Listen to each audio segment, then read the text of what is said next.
నుంచి వైఎస్ఆర్సీపీ జెండా ఎగురవేస్తూ విజయవేదిని మనం మోయిస్తామని చెప్పడంలోని ఎలాంటి సందేహం లేదని ఈ రోజు ఈ వేదిక సాక్షిగా అందరూ కూడా పాల్గొని కలిసికట్టుగా ఎలాంటి విభేదాలు లేకుండా అందరూ ఐకమత్యంగా ముందుకు వెళ్ళి మరి రానున్న రోజుల్లో సీరియల్ నంబర్ ఏదైతే ఇచ్చాపురం 1 స్థానంలో ఉందో మరి దీన్ని తప్పకుండా గెలిపించి జగన్మోహన్ రెడ్డి గారికి మనందరూ కూడా కానుకగా ఇవ్వడానికి మనందరూ సమిష్టిగా మనందరూ సిద్ధంగా ఉన్నామని చెప్పడానికి ఈరోజు ఈ వేదిక మీద మనం ఈరోజు ప్రెస్ మీట్ పెట్టుకోవడం జరిగింది.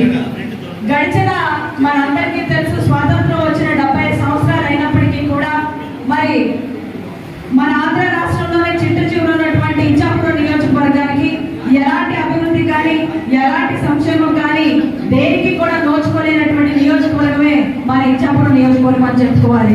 మరి ఈరోజు జగన్మోహన్ రెడ్డి గారు వచ్చిన తర్వాత మరి ఆయన పరిపాలించిన 5 సంవత్సరాల్లో అనేక అభివృద్ధి కార్యక్రమాలు అనేక సంక్షేమాలు ఇస్తూ సుమారు మన 4 మండలాలకి అంటే సోంపేట, కంచిలి, ఇచ్చాపురం మండలం, కవిటి మండలం అలాగే మున్సిపాలిటీ ఈ అన్నిటికీ కలిపి సుమారు 2,698 కోట్లు సంక్షేమం వచ్చింది అని చెప్పడానికి నేనైతే చాలా గర్వపడుతున్నాను.